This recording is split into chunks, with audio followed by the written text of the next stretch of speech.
आज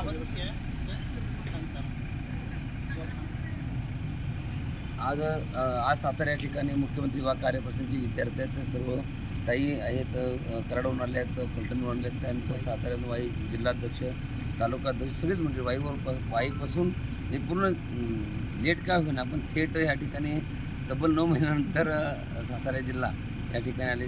राजधानी आपली या सांगलीची राजधानी म्हणून या ठिकाणी सातारा ओळखलं जातं. आणि या अनुषंगाने आज मिटिंगच्या माध्यमातून येणाऱ्या काळामध्ये ज्या पद्धतीनं मुख्यमंत्री विभाग कार्यप्रसंगी विद्यार्थी आहेत त्यांच्या माध्यमातून कशी दिशा असेल हे या ठिकाणी सांगण्यात आलं. जिल्हाध्यक्ष आहेत, अध्यक्ष आहेत आणि तालुकाध्यक्ष उपाध्यक्ष सगळीच मंडळी या ठिकाणी उपस्थित. माझी सर्वांना विनंती आहे की आपल्याला कार्यकाळ संपत आलेला आहे आणि त्या अनुषंगाने सगळ्यांनी प्रयत्न ताकद लावणं अत्यंत गरजेचं आहे. ज्या पद्धतीनं आता सभासद नोंदणी चालू आहे त्या अनुषंगाने देखील पूर्ण जिल्ह्यामध्ये प्रत्येक जिल्ह्यामध्ये प्रत्येकजण सक्रिय अशा पद्धतीने काम करतात. ताई तुमचंही मनातून मी कौतुक करतो की आपण प्रत्येक वाडी वस्तीवर जाऊन, दादा तुमचंही मला कौतुक करतो की आपण प्रत्येक भागामध्ये जाऊन त्यांना जनजागृती करून त्या ठिकाणी सभासद कशासाठी आवश्यकता आहे की येणाऱ्या काळामध्ये आपल्याला ही सभा एक संघटना, एखादी संघटना स्थापन झाली आणि ते संघटनेमध्ये जे काम करण्यात आज माजी सैनिक आहेत त्यांची संघटना आहे. म्हणजे आपण सगळेजण काम करत असताना जर ह्यामधून सगळी एकत्र ज्या जीवाने आलो 8 महिन्यामध्ये सगळी एवढी एकामेकाशी कनेक्टेड झालो, जर आपण सगळेजण फांगून जाणारी मंडळी पुन्हा एकदा एकत्र आणण्याचं श्रीसंत बागडे व मानवमित्र संघटनेच्या माध्यमातून काम करण्यात आलं. मानवमित्र संघटना काय काम करते त्या माध्यमातून जर तुम्ही बघितलं तरी यूट्यूबला जावा किंवा इंस्टाग्रामला जावा तुम्हाला माहीत पडेल.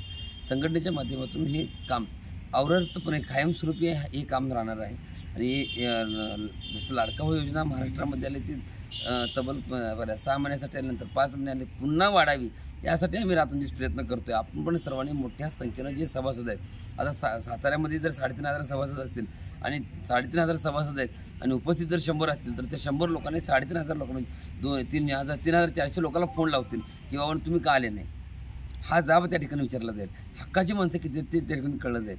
म्हणजे उपस्थिती किती लोकांची आहे किंवा किती लोक त्यामध्ये सक्रिय आहेत हेही त्या ठिकाणी किती महत्त्वाचं आहे तेही त्या माध्यमातून सांगितलं जाईल. त्यामुळे माझी तुम्हाला सर्वांना विनंती आहे की एका जिल्ह्यातलं नव्हे तर पूर्ण 36 जिल्ह्यामध्ये अशाच पद्धतीने सर्वांनी संघटित होऊन संघर्ष करायचा आहे आणि तो संघर्षासाठी तुम्ही सर्वांनी साथ देणं अत्यंत गरजेचं आहे.